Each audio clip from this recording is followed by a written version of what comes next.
No niin, tervetuloa tänne juhlistamaan mun uutta kokonaisarkkitehtuurikirjaa englanniksi. Ihan alkuun voisi varmistaa, että kuuluuko ääni ja näkyykö kuva, jos voitte laittaa chattiin tai Q&A. Ilmeisesti toimii. No niin, loistavaa.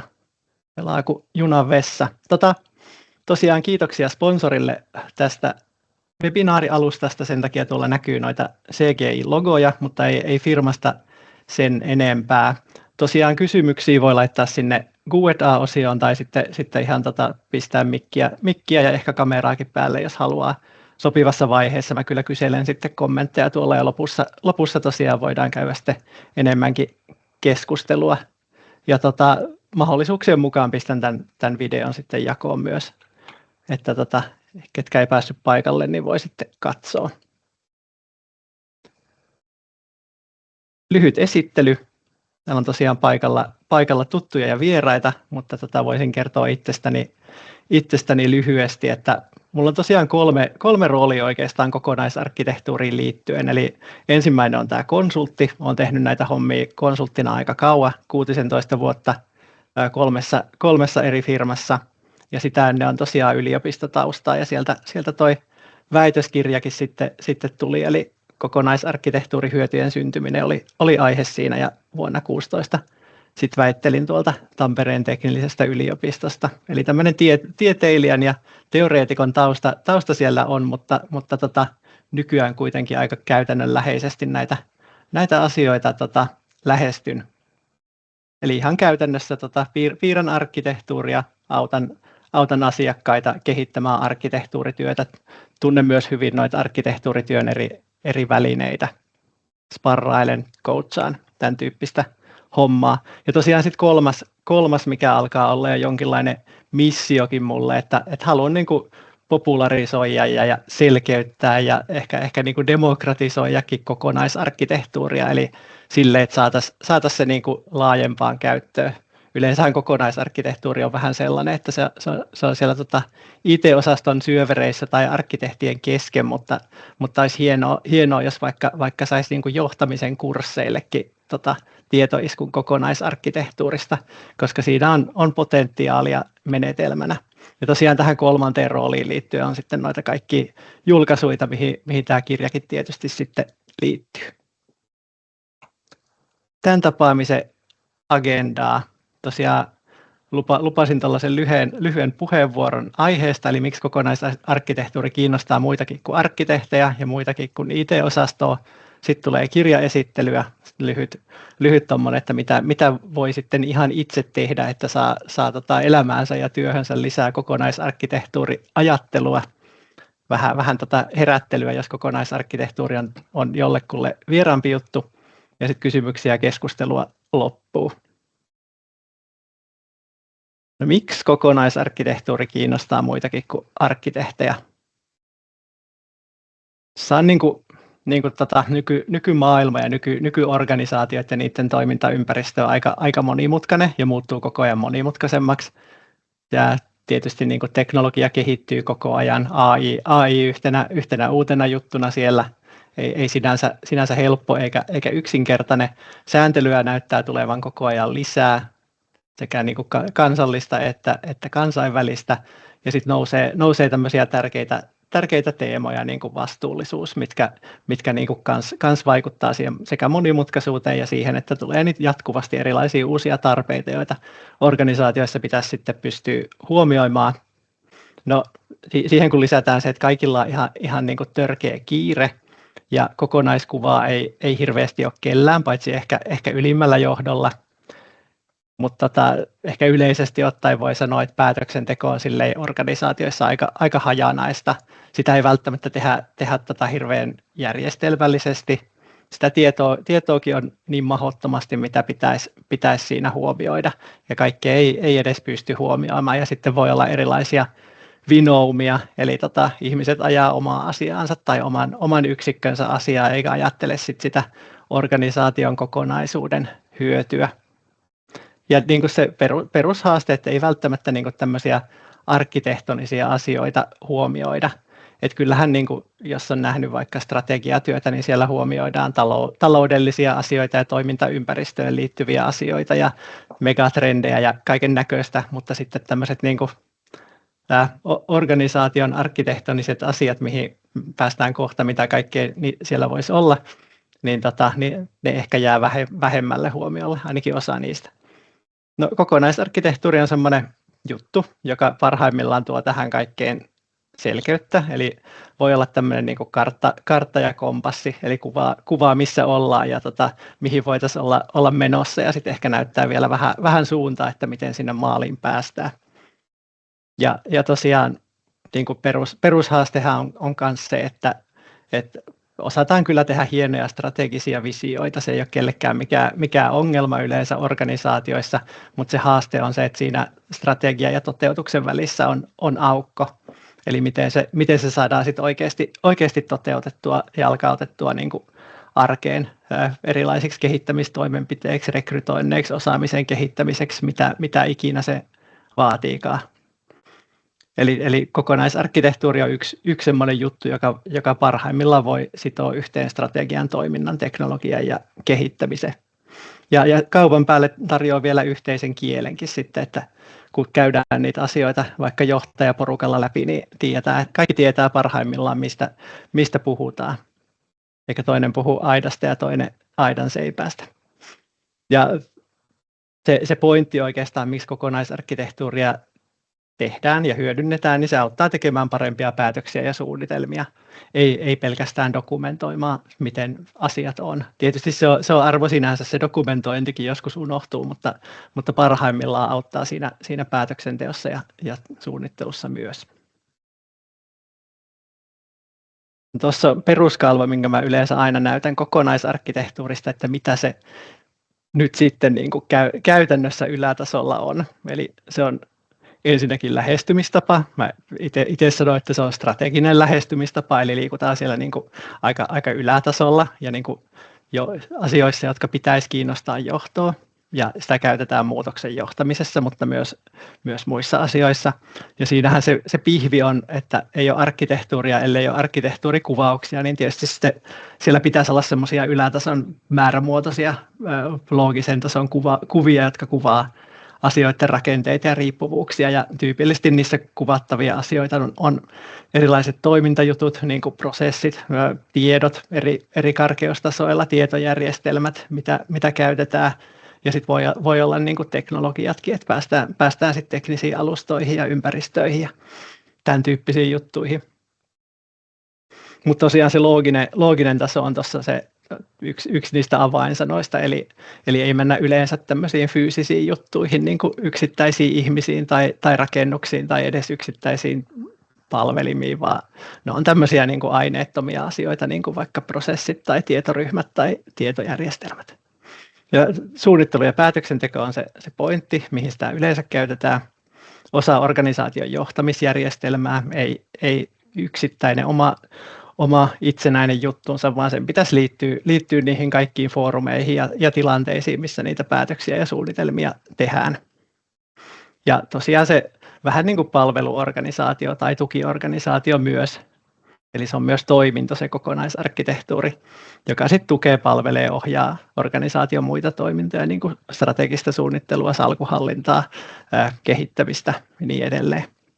Ja pohjimmiltaanhan se kokonaisarkkitehtuuri on yhteistyötä ja vuoropuhelua, jossa tehdään ja hyödynnetään niitä arkkitehtuurikuvauksia. Eli ei ole pelkästään kuvausten piirtelyä, vaan se niiden käsittely yhdessä on oikeastaan se ydin, mitä se kokonaisarkkitehtuuritekeminen niin kuin on. Ja sittenhän sieltä nousee nämä kulttuuriset asiat, että kokonaisarkkitehtuuri pintauttaa joskus ehkä vaikeitakin asioita ja tekee asioita näkyviksi. Kaikki ei tykkää siitä, niin se ehkä vaatii joskus johtamiskulttuurissakin niin kuin pitää odotella, että aika on kypsä, että kokonaisarkkitehtuuri ei vaan niin kuin toimi ennen kuin se kulttuuri on vähitellen muuttunut vähän ehkä avoimemmaksi vaikka.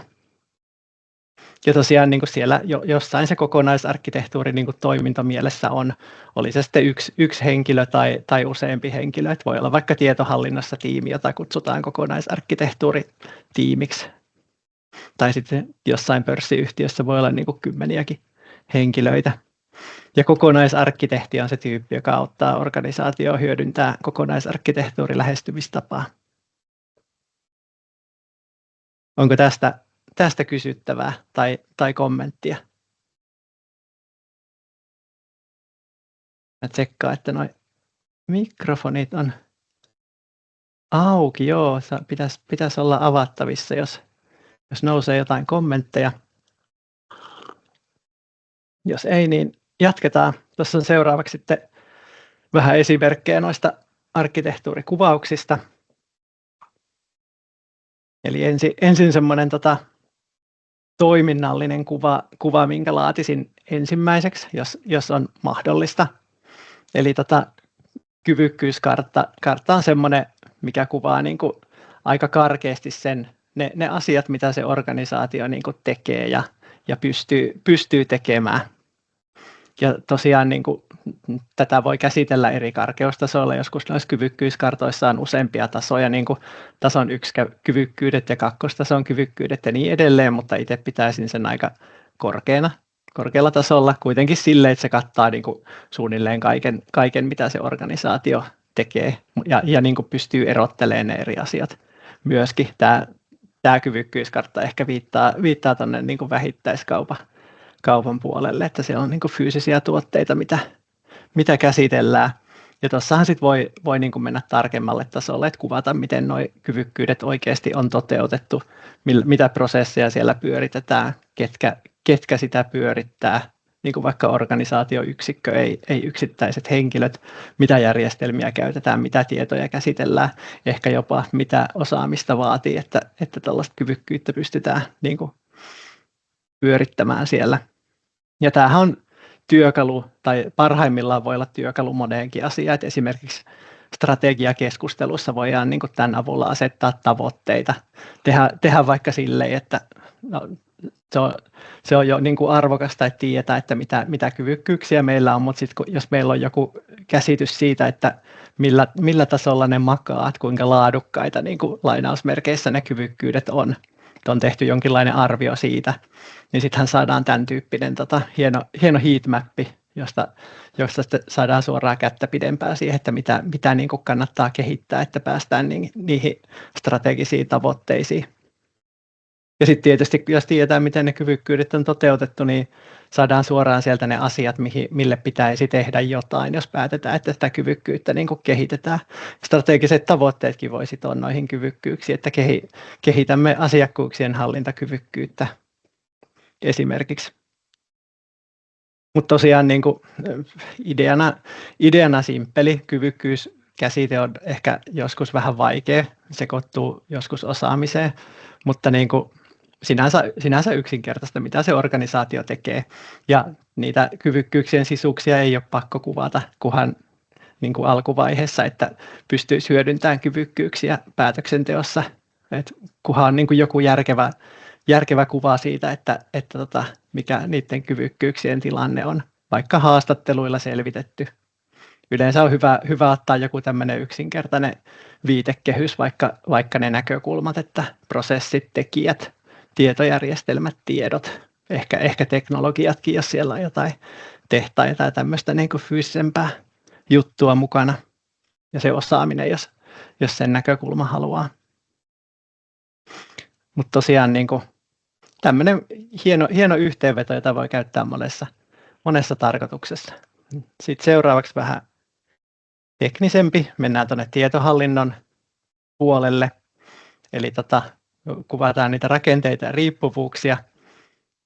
Äskeisessä oli, että mitä meillä on, ja tämä kuvaa sitten jo, että miten tieto liikkuu järjestelmien välillä. Tuohon voisi nostaa lisätietona teknisempiä juttuja, niin kuin tiedonsiirtotapoja ja tämmöisiä, mutta tässä sitä nyt ei ole, että viitattu vaan mitä tietoja siellä niin kuin valuu. Et sinänsä hyvä, kun tiedetään järjestelmien väliset riippuvuudet, jos pitäisi ottaa joku tästä ja lähteä sitä kehittämään, niin tiedetään suoraan, että mitä integraatioita pitää päivittää ja mitä integraatioita tarvitaan siihen uuteen järjestelmään niin kuin ehkä minimissään. IT-puolella tykätään tämmöisistä kuvista, mutta tietysti vaatii työtä, että saa noin niin kuin datat kerättyä ja sitten niin kuin mallinnettua. Ja ihan oikeasti on olemassa organisaatioita, jotka ei tiedä, mitä järjestelmiä niillä on. Ja paljon enemmän organisaatioita, jotka ei tiedä, että mitä tietoa valuu minkäkin järjestelmien välillä. Sinänsä aika hälyttävää, jos ajattelee näitä GDPR-asioita sun muita, mutta niin se vaan niin kuin aika usein on. Mutta dokumentaatio auttaa. Tietysti näitä asioita voisi kuvata niin kuin nykyisyydestä tai tulevaisuudesta tai molemmista, että jos me haluttaisiin kehittää vaikka uusi toiminnanohjausjärjestelmä, niin sitten otettaisiin tämä kuva pohjaksi ja katsottaisiin, että ahaa, että mitä Tomppa 2, mihin sen pitäisi integroitua. Eli toimii niin kuin dokumentointivälineenä ja myös suunnittelumenetelmänä. Miten tässä pääsee sitten liikkeelle? Kokonaisarkkitehtuurityö voi mennä monella tavalla pieleen. Eli ehkä saatetaan aloittaa liian isosti, haukataan tosi iso pala vaikka siinä, mitä kuvauksia laaditaan, tai sitten siinä, että aletaan kuvaa asioita ihan liian yksityiskohtaisesti, tai sitten silleen, että kukaan ei katso sitä kokonaisuutta, että annetaan niin kuin erinäiselle määrälle ihmisiä vapaat kädet, että alkakaa nyt kuvaamaan jotain, tai sitten ei huolehdita siitä, että se kuvattu asia on oikeasti relevanttia suunnittelun ja päätöksenteon pohjaksi. Tai sitten kukaan ei juttele johdon kanssa, että arkkitehdit vaan niin kuin tekee keskenään noita juttuja ja ehkä parhaimmillaan jonkun IT-asiantuntijoita. On niin kuin monia tapoja varmistaa se, että kokonaisarkkitehtuurista ei saada hyötyjä. Mutta mun mielestä niin kuin kannattaa yleensä aloittaa aika pienesti, mutta niin kuin suunnitella kuitenkin tarpeeksi ja varmistaa, että se kokonaisarkkitehtuuri tuottaa jotain lisäarvoa. Eli vaikka silleen, jos tosi karkeasti katsoo, niin näillä 5 askeleella aluksi katsotaan, että no, mitä se kokonaisarkkitehtuuri meillä voisi just tarkoittaa. Onko meillä jotain haasteita, niin kuin, joita voisi lähteä ratkomaan arkkitehtuurilla. Arkkitehtuurilla ei voi ratkoa kaikkia haasteita, mutta joitakin haasteita voi. Esimerkiksi jos tieto on hajallaan, niin kuulostaa arkkitehtuurilta, että siitä vaan sitten miettimään, miten sitä voisi ratkoa. Tai prosessiasiat, mutta sitten nämä kulttuuriset asiat ja muut, niin ne menee sitten vähän eri juttuun, tai vaikea johto. No sitten käyttötarkoitukset, mun kirjasta saa niihin hyviä vinkkejä esimerkiksi, mitä sillä kokonaisarkkitehtuurilla tehdään. Ja sitten hyvä niin kuin itselle kirjata muistiin, että mitkä ne työtavat on. Esimerkiksi se, että minkälaisia kuvauksia laaditaan, se on aika ytimessä. Jos arkkitehtejä on useita, niin niillä on hyvä olla joku kuvausohje tai standardi, ettei kaikki kuvaa ihan erilaista asiaa ja eri tavalla. Ja sitten tuohon pyörittämiseen tarvitaan joku niin kuin työryhmä. Että toi ei käytännössä etene, jos ei ole jotain porukkaa, jossa edistää nimenomaan arkkitehtuurisia asioita. Että vaikka mä taisin sanoa tuossa, että kokonaisarkkitehtuuri niin kuin on osa sitä johtamisjärjestelmää, niinhän se on, eikä se pitäisi olla erillinen, mutta toi on nyt se yksi uusi juttu, joka yleensä tarvitaan, että jonkinlainen arkkitehtuurityöryhmä, jos sellaista ei ole, ja sinne niin kuin semmoisia sopivan tason tyyppejä, jotka käsittelee asioita aika ylätasolla ja niin kuin loogisella tasolla. Ehkä jotain niin kuin tietohallintopäällikön tyyppisiä voi olla ja liiketoiminnosta jotain niin kuin vastaavia. Vähän vaihtelee organisaation mukaan. No sitten tarvitaan kuvauksia. Arkkitehtuuri ei onnistu pelkällä arkkitehdillä, vaan tarvitaan jotain mallejakin sinne. Eli sitten niin kuin sen oman suunnitelman ja mallinnusstandardin mukaan sitten kevyet nykytilan kuvaukset. Esimerkiksi liikkeelle siitä, että kuvataan tietojärjestelmäkartta ja kyvykkyyskartta. Ja sitten ehkä ne tietovirrat, koska ne on aika olennaisia moneen käyttötarkoitukseen. Ja sitten tietysti silleen, että otetaan sidosryhmät mukaan siihen. Että ei keskenään keksitä niitä sisältöjä, vaan silleen, että johtoa ja asiantuntijoita mukaan siihen, kun laaditaan niitä kuvauksia. Totta kai arkkitehti voi niin kuin keskenään tehdä siitä ekan nauruversion, vaikka tekoälyä hyödyntää ja erilaisia referenssimalleja ja ja netistä saatavia arkkitehtuurikuvauksia, mutta sitten niin kuin siihen kakkosvaiheessa viimeistään sitten alkaa käsitellä sitä ihmisten kanssa ja sen jälkeen sitten validoinnit ja hyväksynnät ja niin edelleen. Tuolla tuli kysymys, että missä vaiheessa tulee noi työvälineet sitten pitäisi ottaa mukaan. Chatti ei näköjään näy jostain syystä, mutta no niin, nyt se hyppäsi tonne. Ottaisin ne työvälineet tuossa vaiheessa 1 jo, että niin kuin jotain kantaa siihen, että no, millä me sitten mallinnetaan sitä arkkitehtuuria, ja itse sanoisin, että mahdollisimman kevyellä välineellä tuossa niin kuin alkuvaiheessa, että itse tykkään kuitenkin standardeista, että Archimate on semmoinen hyvä standardi, ja siihen hyvä väline, ilmainen väline on Archi, jolla sitten saa niin kuin kuvattua asiat ja niiden väliset riippuvuudet, ihan niin kuin kaikki mitä ikinä keksii suunnilleen kokonaisarkkitehtuurista, että se on tosi monipuolinen, ei toimi hirveän monella käyttäjällä, ja niin kuin eihän ne kauniita ole ne kuvat, että siihen sitten PowerPointia ja Exceliä niin kuin mukaan ja Teamsia vaikka, tai jotain intraratkaisua, missä niitä kuvauksia voi sitten niin kuin jaella. Ja sitten katsoo vaikka vuoden päästä, että pärjätäänkö me tällä vai tarvitaanko jotain hienompaa. No sitten kun on kuvauksia, niin tuossa vaiheessa 3 on jo tunnistettu niitä ihmisiä, joita niin kuin kiinnostaa arkkitehtuuri ja joiden pitää tietää arkkitehtuurisista asioista ja ehkä jotka niin kuin päättää arkkitehtuurisista asioista, niin sitten meillä on jo siinä niin kuin periaatteessa sidosryhmiä tiedossa, niin sitten aletaan tukemaan näitä ihmisiä sitten niin kuin niillä arkkitehtuurikuvauksilla ja tietysti arkkitehdin osaamisella myös. Eli hyödynnetään suunnittelussa ja päätöksenteossa, ja niitä foorumeita on aika paljon, missä niitä arkkitehtuuriin vaikuttavia päätöksiä tehdään. Kokonaisarkkitehti aika harvoin itse päästää mistään, niin kuin että tuleeko meille vaikka joku uusi tietojärjestelmä tai mitä kyvykkyyksiä kehitetään, vaan ne tehdään sitten eri paikoissa, riippuen vähän mistä päätöksestä on kyse. Ja niin kuin arkkitehdin pitäisi sit varmistaa, että siinä päätöksenteossa on huomioitu kaikki relevantit arkkitehtoniset asiat. Sen lisäksi, mitä kaikkea muuta siinä pitää huomioida. Kokonaisarkkitehtuurihan ei hirveästi yleensä ota kantaa esimerkiksi raha-asioihin tai ihmisasioihin. Et se on just näitä niin kuin asioita ja niiden välisiä riippuvuuksia enemmän. Ja sitten on jatkuvuuden varmistaminen on olennaista, että siltä arkkitehtuuriporukan vetäjältä vaaditaan aika paljon niin kuin peräänantamattomuutta, että se jaksaa rummuttaa sitä kokonaisarkkitehtuuri-ilosanomaa.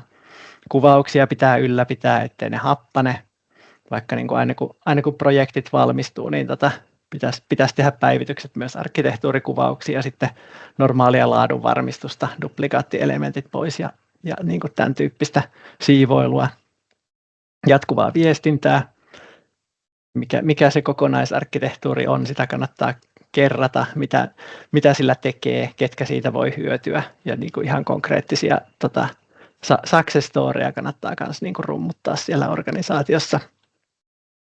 Ja sitten etsiä uusia hyödyntämiskohteita, että siinähän kyllästyy aika nopeasti, jos niin kuin samaa juttua vaan koko ajan. Et niin kuin, jos ei ole vielä päästy strategiapöytiin, niin sitten sinne voi yrittää jotain uutta reittiä ehkä.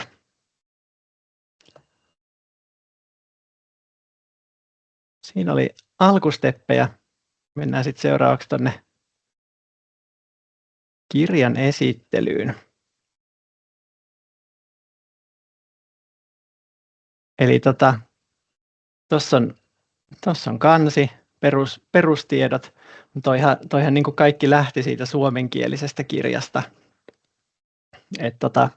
Tavoitteena oli tehdä niin kuin kattava, mutta niin kuin erilaisille ihmisille ymmärrettävä ja rennolla otteella kirjoitettu kirja kokonaisarkkitehtuurista, ja suomeksihan semmoista ei niin kuin ollut niin kuin mitään. Kaikki kokonaisarkkitehtuurikirjat oli opinnäytteitä ja julkishallinnon raportteja ja vastaavia, ei ollut tämmöistä tietokirjaa, niin kyllähän semmoinen piti kirjoittaa. Se idea syntyi varmaan jo joskus ennen 2020, mutta jäi sitten muiden kiireiden alle, ja sitten kun olin tullut CGIlle siinä 22 lokakuussa, niin alkoi taas vähän himottaa loppuvuodesta, että tässähän voisi aktivoitua, ja sitten aika nopealla aikataululla kirjoitin pari näytelukua ja sain sille sitten kustantaja, ja siinä se suomalainen sitten syntyi ja tuli ulos 24 keväällä. Ja sitten aika hyvää palautetta sain siitä, että LinkedInissä ja muualla laittoi niin kuin ihan tuntemattomatkin ihmiset, että olipa hyvä arkkitehtuurikirja. Ja niin kuin erityisesti tykkäsin siitä, että osa ihmisistä oli tämmöisiä, jotka ei ollut kokonaisarkkitehtuurin kanssa ollut tekemisissä aikaisemmin, niin että olipas virkistävää ja niin kuin ajatuksia herättävää matskua. Ja niin kuin kehuivat myös sitä lähestymistapaa, että ei näitä kannata ehkä niin jäykästi käsitellä, vaan vähän niin kuin rennommalla otteella. No sitten tuli mieleen syksyllä 24, että miksei englanniksi, että eihän tämmöistä kirjaa englanniksikaan ole, vaikka tietysti tarjontaa oli paljon enemmän kuin suomeksi, mutta just tämmöistä niin kuin kaikki kokonaisarkkitehtuuriaiheet niin kuin lainausmerkeissä kattavaa kirjaa ei sinänsä ollut tai en ainakaan löytänyt. Ja aika hyvin senkin kanssa sitten kävi, että mitenköhän mä sen kanssa tein. Mä taisin kääntää siitä pari lukua, niin se varmaan meni. Ja sitten mä niin kuin konekäännöksellä tietysti sit aloin laittaa sitä agenteille tuonne jenkkeihin, kun mä olin kysynyt ChatGPT:ltä, että miten pääsee jenkkimarkkinoille, niin sitten kannattaa olla agentti. Yritin sitä, otin ehkä 20 yhteyttä, mutta ei napannut, ei tarttunut minnekään, mutta sitten niin kuin kyselin kustantia, jotka ottaa suoraa käsikirjoituksia ilman agenttia, niin laitoin sitten semmoisille ja sitten tärppäs yllättävän nopeasti, olisiko niin kuin seuraavana päivänä tai peräti samana päivänä, kun olin laittanut se ehdotuksen heille, niin että no joo, että voitaisiin kustantaa tämä, että keskustellaan lisää, niin sieltä tosiaan löysi sitten toi Business Expert Press. Silloin 24 loppuvuodesta, suunnilleen vuosi sitten. Siinä oli sitten sopimusneuvottelua ja muuta vääntöä, ja niillä oli konsultti, joka kässärinkin katsoi sitten läpi vielä. Ja sitten aika lyhyellä aikataululla se piti kääntää siitä sitten, että helmikuuhun oli suunnilleen aikaa sieltä marraskuusta, ja pituudesta piti saada puolet pois, ja ammattikäännökset oli aika kalliita. 10 000 olisi pitänyt pistää melkein siihen kiinni, ja eihän kääntäjä olisi sitä osannut tiivistää, niin ajattelin, että AI edellä, ja tein sitten ChatGPT:n maksullisella versiolla itse sen käännöksen. Aika niin kuin monta iteraatioa joutui tekemään, tosi paljon hiomista, ja niin kuin, siinä oli promptina kuitenkin niin kuin se koko kirja periaatteessa, että aika kauan kesti, että löytyi niin kuin sopiva taso ja sitten loputtomasti hiomista, että siihen, vaikka se oli käännös ja niin kuin ei hirveästi uutta sisältöä verrattuna siihen suomenkieliseen, niin meni puolet suunnilleen siitä ajasta, mikä meni sen suomenkielisen kirjoittamiseen, että vajaa parin kuukauden työpäivät, että aika tehokkaasti senkin sitten tein. Ja sitten se julkaisuprosessi oli siitä aika pitkä, että sitten taitot sun muut ja vielä tuli korjauksia siihen ja se valmistui vasta tuossa alkusyksystä sitten painokuntoon. Kaikki niin kuin meni yllättävän sujuvasti. Ja tosiaan jos katsoo niin kuin sisältöä, niin sehän lähtee sieltä ihan perusteista, että mikä se kokonaisarkkitehtuuri on, mistä se nimi tulee, niin kuin ihan siitä lähdetään, mitä hyötyä siitä on. Sitten siellä on hyvä lista tuossa englanninkielisessä organisaatioista, jotka ainakin joskus on käyttänyt tai väittänyt käyttävänsä kokonaisarkkitehtuuria. No miten kokonaisarkkitehtuurityö voi perustella johdolle, mihin sitä hyödynnetään, eli mitkä ne käyttötilanteet ja kohteet on, miltä ne kuvaukset näyttää, siihen on tuossa englanninkielisessäkin paljon esimerkkikuvia, niin kuin siinä suomenkielisessäkin, kuinka se työ kannattaa aloittaa, just tolleen kevyesti, niin kuin tuossa aikaisemmin kerroin. mitä kokonaisarkkitehdiltä vaaditaan, ja sitten siinä on myös niin kuin siitä rekrytointinäkökulmasta niin kuin siinä suomenkielisessäkin ja kokonaisarkkitehtuurikonsultin valinnassa tietysti ihan puolueetonta tietoa, kun itsekin on konsultti, mutta koitin siihen viisastella, mitä on uralla oppinut kilpailutuksista esimerkiksi. Ja sitten loppuun samalla lailla kuin suomenkielisessäkin, että miltä tulevaisuus näyttää. Se on tosiaan niin kuin esilukijoilta kuulin, että siellä paistaa se suomenkielinen kyllä läpi, eli niin kuin tunnistaa hyvin samaksi kirjaksi. Tuossa on joitakin ajatuksia niin kuin viety eteenpäin, esimerkiksi tavoitetilan kuvaaminen, ja sitten niin kuin sujuvoitettu, ja tietysti kaikki suomispesifit otettu pois, ja niin kuin tiivistetty huomattavasti, mutta sinänsä niin kuin mitään muuta ei ole poistettu kuin ne suomispesifit. Mun mielestä tuli yllättävän onnistunut, että siitä suomenkielisestäkin voisi olla ihan hyvä olla semmoinen vähemmän jaaritteleva kirja, että toi on niin kuin tehokkaampi lukea. Ja tosi laajasti saatavilla. Mä tuossa olen kartoittanutkin, ja tuolla mun landing pageillä löytyy listaa, mutta tietysti ihan Googlellakin sitten. Varmaan Suomeen Adlibrisista saa halvimmalla, voisin kuvitella, jos ei Amazonia käytä tilaa enemmän, niin saa ilman postikuluja. Adlibrixista taisi just mennä se raja yli, että saa ilman postikuluja. Mutta eipä siinä. Kirjasta kysymyksiä ja kommentteja.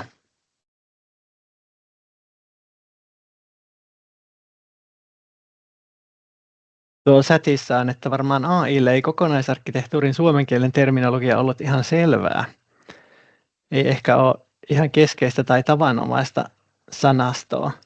Se oli yllättävän hyvin se kyllä niin kuin ymmärsi.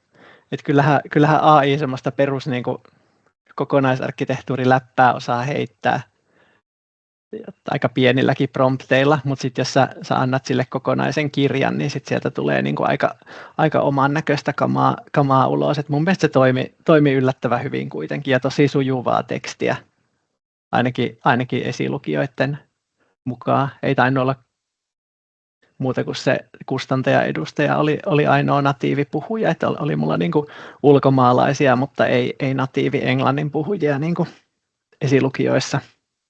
En käyttänyt siinä ammattilaista kielen tarkastuksessa. Ajattelin, että se on tarpeeksi hyvä, että olen aika perfektionisti noissa, että monta kertaa sen kävin kyllä läpi sekä AI:llä että niin kuin perinteisemmillä kielen tarkastussoftilla. Muita kommentteja, kysymyksiä?